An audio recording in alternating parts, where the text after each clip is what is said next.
오늘날 우리가 살아가는 이 시대는 이 땅 어디를 가나 사실 하나님이 누구신가에 대해서 사람들은 한 번쯤은 들어보았습니다.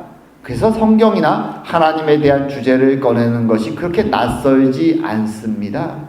하지만 100년 전 시대에만 해도, 처음 조선의 선교사들이 왔던 그 시절만 해도 사실은 하나님이 누구신지를 모르는 사람으로 조선 땅은 가득 차 있었습니다. 그렇기 때문에 그 땅에서 복음을 전하는 것은 굉장히 어려운 일이었죠. 한번 사진을 보죠. 사실 캐나다에서 우리 한국 조선 땅에 100년 전에 와서 사역을 했던 많은 선교사들이 있었습니다. 그들이 주로 사역했던 땅은 함경 남북도이기 때문에 사실 우리는 캐나다 선교사들을 많이 알지 못하지만 약 180명이나 되는 많은 선교사들이 그 땅에 왔고, 주로 함경 남북도에 사역했지만 그 외에도 황해도나 서울이나 다른 지역에서도 교회를 세우고 병원을 세우고 학교를 세우며 많은 일들을 행해 나갑니다.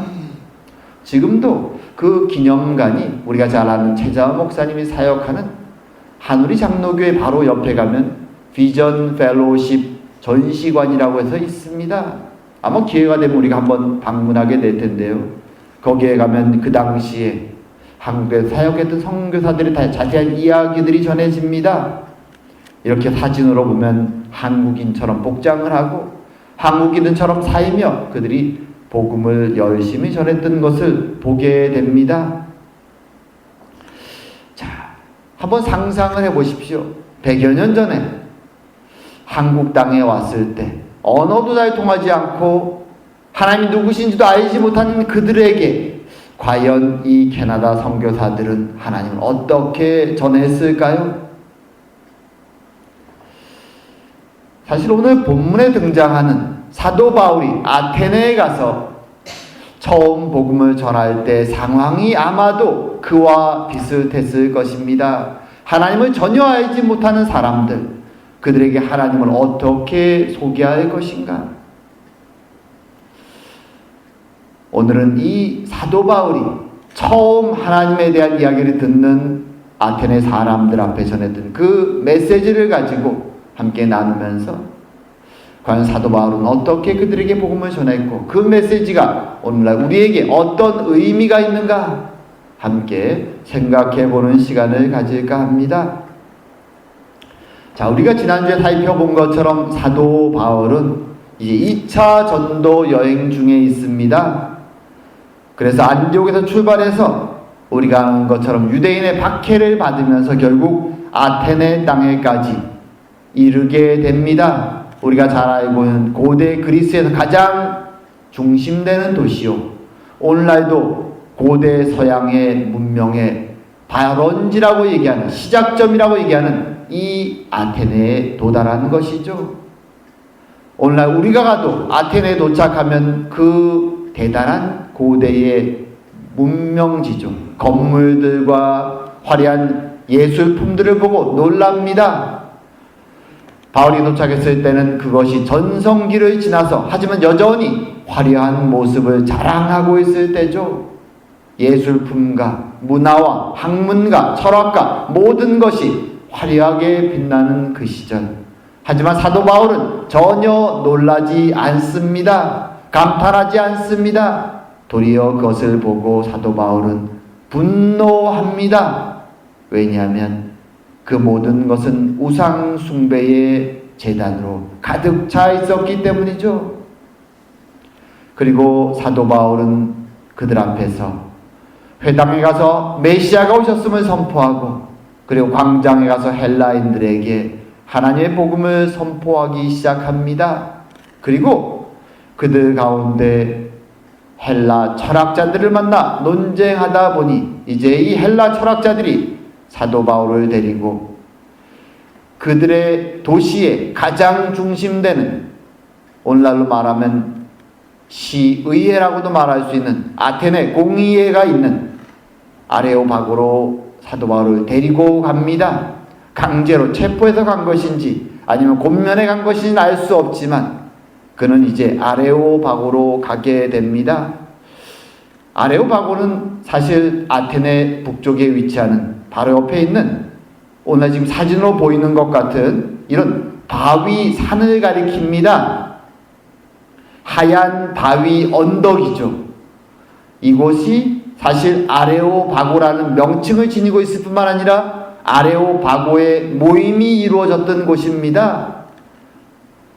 어떤 면에서 아테네 사람들에게는 좀 거룩하고 신성한 곳이기도 하죠.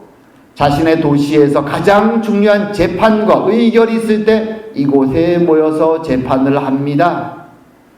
우리가 잘 알고 있는 소크라테스가 최후의 재판을 받은 곳도 바로 이 아레오바고였습니다. 그래서 사람들은 새로 나타나 새로운 사상과 종교를 외치는 사도 바울을 이곳에 데려가서 재판 비슷한 것을 열기 원했던 것이죠. 그래서 사도 바울을 끌고 가서 이제 도대체 너가 말하는 내용이 무엇인가 우리가 듣겠다 라고 말을 하는 것입니다. 이제 그들 앞에서 사도 바울이 메시지를 전하기 시작합니다. 자, 처음에 이렇게 시작을 합니다. 아덴 사람들아 너희를 보니 범사에 종교심이 많도다. 종교심이 많다는 것은 아마 이 아테네 사람들이 들을 때는 우리를 칭찬하는구나. 우리가 열심히 신들을 섬기는 모습을 보고 칭찬하는구나 라고 말할 수 있지만 여기에는 두 가지 의미가 있죠. 여러 신들을 섬기는 아테네 사람들에게는 이것이 그들을 향한 칭찬처럼 들릴 수 있지만 유일하신 하나님을 섬기는 우리 신앙인들에게 이것은 조롱이죠. 너희들이 온갖 것들을 다 섬기는구나 라고 말하는 것입니다. 어찌되었건 아테네 사람들을 향해서는 칭찬처럼 사도 바울은 이 말을 합니다. 많은 신을 섬기고 있다는 것이죠. 그리고 이어서 이렇게 말하죠. 내가 두루 다니며 너희가 위하는 것들을 보다가 알지 못하는 신에게 라고 새긴 단도 보았으니 그런즉 너희가 알지 못하고 위하는 것을 내가 너에게 알게 하리라. 말하자면 메시지를 전하기 위해서 하나의 연결점을 이제 발견한 것이죠.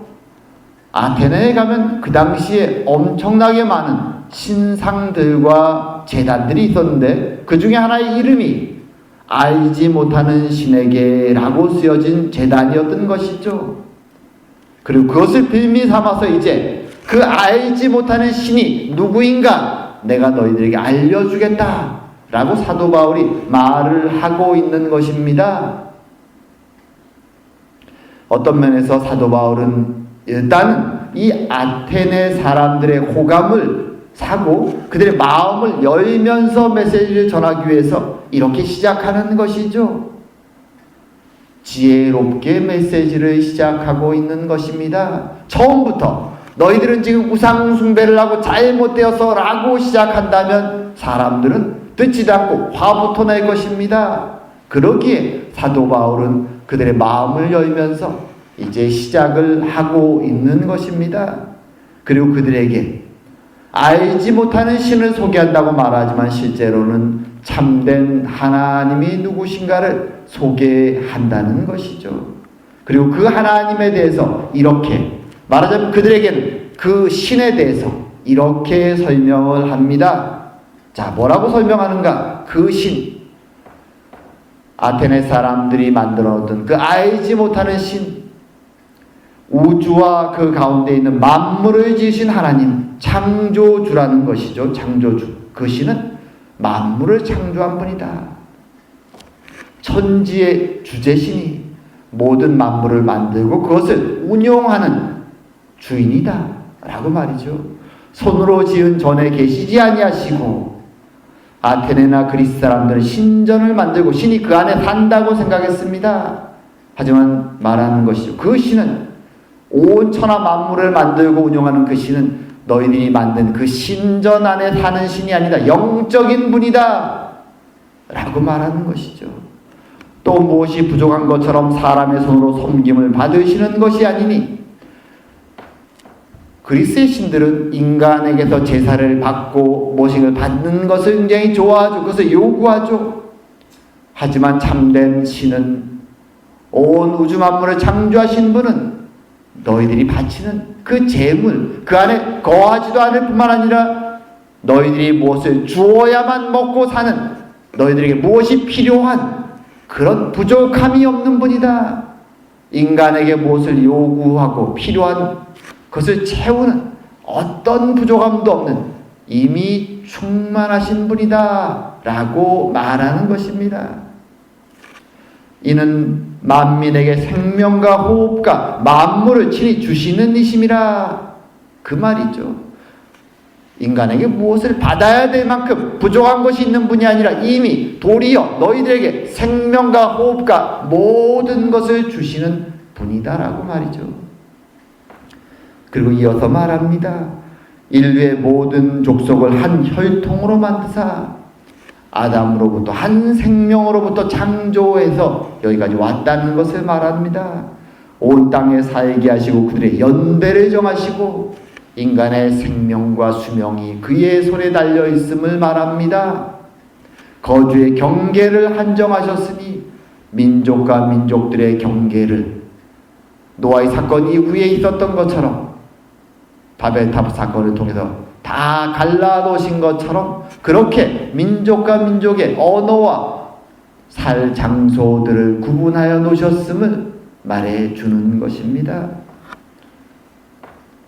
말하자면 성경이 말하는 참된 하나님이 누구신가를 알지 못하는 신에게 라는 그 이름을 빌미로 소개하는 것입니다. 참된 하나님. 하지만 사실 엄밀히 말한다면 이 참된 하나님의 모습은 오늘 지금 이 말을 듣고 있는 그리스 사람들에게 전혀 생소한 것은 아닙니다. 그들의 이성과 그들의 양심과 본능 속에 이미 내재되어 있었던 것이죠. 하지만 그동안 그들은 자신의 양심이 말하는 하나님이라는 신이란 존재가 어떤 분인가 하는 생각들을 사실은 무시하고 인간처럼 생긴 우상들을 섬겨왔던 것입니다. 그들의 양심은, 그들의 이성은, 그들의 본능은 하나님을 알고 있었지만 그들의 욕망이, 그들의 죄가 그것을 부정하고 지금 이렇게 우상으로 가득 찬 나라로 우상을 숭배하며 살아왔던 것이죠. 오늘날 우리들이 보면 올림푸스의 12신들, 그들이 섬겼던 그 신들은 사람들의 유머와 그리고 놀림 속에 등장합니다. 재미있는 이야기 속에 등장합니다. 오늘날 누구도 올림푸스의 12신들이 정말 신이었다라고 믿지 않습니다. 그런데 그리스 사람들은 그 너무나도 인간다운, 서로 결혼하고 자식을 낳고 질투하고 싸우고 다투는, 어떤 때는 인간만도 못해 보이는 그 신들을 그렇게 열심히 믿고 제단을 쌓고 제물을 바치고 그들에게 미래를 물어보면서 그렇게 열심히 그들을 섬겼을까요? 왜 그럴까요? 오늘날 모든 사람들이 그저 옛날 전설과 이야기라고 믿고 있는 그 12 올림푸스 신들의 이야기를, 그 옛날 그리스 사람들은 왜 그처럼 어리석게도 그 대단한 신전을 짓고 매번 신전에 제사를 드리며 그렇게 섬기며 살았을까요? 사실 사도 바울은 그들에게 그 질문을 던지고 있는 것이죠. 그들은 내면 깊이 알고 있지만 회피하고 숨기고 살아왔던 진실을 지금 찌르고 있는 것이죠. 사실 이것은 하나님을 떠나서 죄를 짓고 하나님 앞에서 떠나서 진리의 빛을 잊어버리고 살아가는 죄인들이 선택한 선택이었습니다. 죄인들이 두려움 가운데 선택한 선택이 바로 이 우스꽝스러운 올림푸스 12신과 온갖 신적인 존재들이었습니다. 하나님을 떠나서 진리의 빛을 잊어버렸을 때 그들은 처음 가는 길은 욕망을 따라 살아가는 것이죠. 이제 더 이상 진리의 빛이 없기에 자신들을 인도하는 것은 욕망과 죄입니다. 그저 마음껏 욕망대로 살아갑니다. 죄를 따라 살아갑니다. 하지만 죄를 범하고 살아갈 때 그들의 마음속에 찾아오는 두려움이 있습니다. 두려움.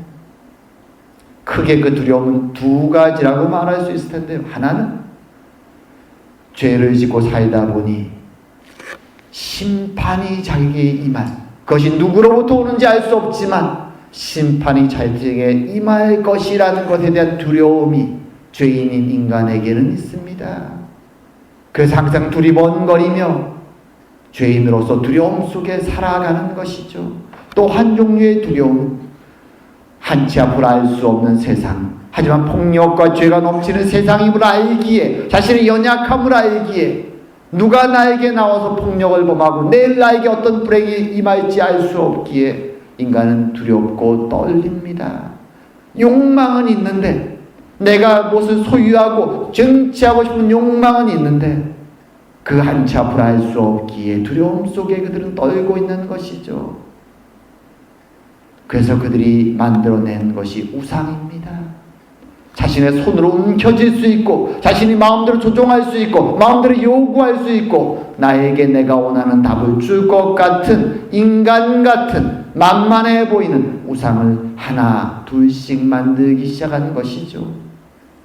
처음 우상은 눈에 보이는 해의 우상이고, 그 다음 달의 우상이고, 바다의 우상이고, 강의 우상이고, 온갖 종류의 우상들을 만들어냅니다.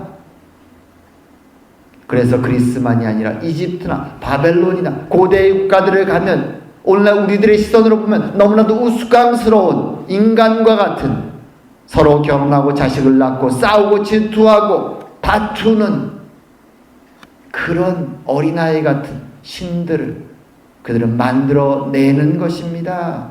그리고 그들 앞에 점점 몰두해 가는 것이죠. 자신들의 머리를 쇠뇌하고 브레인워시를 하고 그저 이 우상이 진짜 신인 것처럼 그렇게 믿고 살아가는 것입니다. 그리고 거기서 위로를 얻는 것이죠. 내 앞에 내가 마음대로 요구하고 응답받을 수 있는 신이 있다라고 믿는 것이죠. 그리고 자신의 죄와 두려움을 그 앞에 묻어두고 살아가는 것입니다. 그것이 지금 사도 바울이 대면하고 있는 그리스 사람들이었습니다. 그들을 양심 깊이 숨겨놓는, 하나님이 심겨놓은 그 종교의 신앙의 씨앗을 지금 사도 바울은 푹 깊숙이 찔러내는 것이죠. 기억하라고 말하는 것입니다. 하나님이 너희들에게 주셨던 양심 속에 있는 종교의 씨앗을 정직하게 바라보라고 사도 바울이 말하는 것이죠. 그동안 스스로를 속여왔던 거짓된 우상 노름에서 깨어나라고 사도 바울이 외치는 것입니다.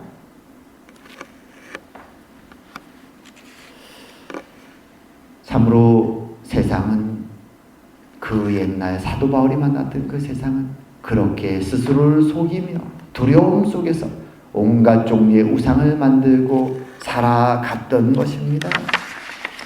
사실 오늘날 이 시대에도 별로 다르지 않죠. 사람들은 두려움 속에서 우상을 만들며 살아갑니다. 하지만 사도 바울의 메시지는 거기서 끝나지 않죠. 그 다음 단계가 더 중요합니다. 사도 바울이 이제 그들에게 이렇게 외칩니다. 알지 못하던 시대에는 하나님이 간과하셨거니와 이제는 어디든지 하나님께 사람에게 다 명하사 회개하라 하셨으니 이는 정하신 사람으로 하여금 천하를 공의로 심판할 날을 작정하시고 이에 그를 죽은 자 가운데 다시 살리신 것으로 모든 사람에게 믿을 만한 증거를 주셨음이니라. 이제 때가 되었다는 것이죠. 어둠의 때, 진리의 빛이 없던 그 어둠의 때에는 하나님이 참아주셨지만 이제 하나님의 때가 되었다는 것이죠. 하나님이 더 이상 참지 않으시고 하나님에게로 모든 백성들을 부르시는 때가 되었다는 것이죠. 뭐라고 부르신다고요? 회개하라고, 하나님께 돌아와서 그동안 그들이 지었던 죄에 대해서 회개하고 하나님께 돌이키라고 부르시는 때가 회개의 때가 되었다고 외치시는, 하나님 명령하시는 그 때가 되었다고 사도 바울은 그들에게, 그들의 양심 속에 묻혀있던 신앙의 씨앗을 흔들면서 거짓된 우상 노름에서 깨어나라고, 이제는 하나님께 돌아올 때가 되었다고 외치는 것이죠. 그리고 더 심각한 말씀을 주십니다. 회개하라고 부르시는 하나님의 때, 마지막 때, 심판의 때가 이제 시작되었다. 그리고 하나님께서 심판자로서 이 땅에 보내신 사람이 있는데 그를 통하여 구원과 심판이 결정될 텐데, 그가 참으로 하나님이 보내신 자임을 증명하기 위해서 하나님은 그를 죽음에서 살리셨다. 그리고 그가 이제 하나님의 메시아로서 너희들을 심판할 것이다. 깨어나라고 외치는 것입니다. 깨어나라고. 하나님의 때가 되었음을, 이제 그의 심판자가 이 땅에 왔음을, 너희들은 더 이상 우상 노름에 취해 있지 말고 너희들 속에 있는 신앙의 양심을 깨우며 너희들이 마음속에 알고 있던 참된 신에게로 돌아오라고 외치는 것입니다. 참으로 이 사도 바울이 이렇게 외쳤을 때 사람들은 어떤 반응을 보일까요?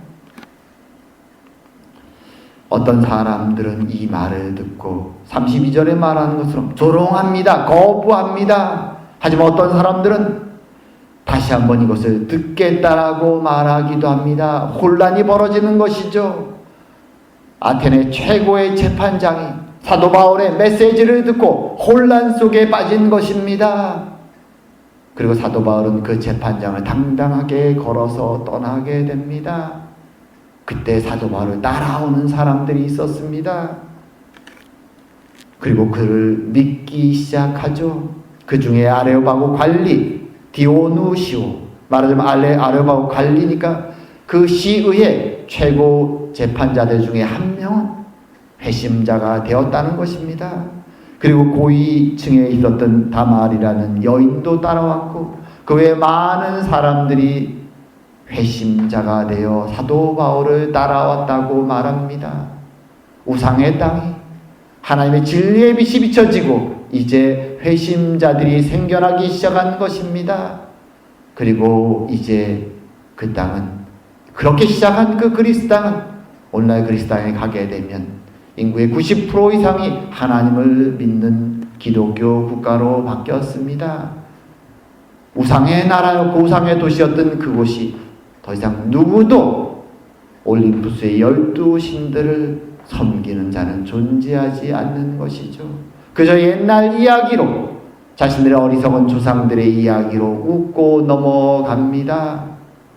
사도 바울이 있던 그 시대는 상상도 못할 그 일이 하나님의 진리의 빛이 그 땅에 비치자 일어나기 시작하였던 것이죠. 기적이 성취된 것입니다.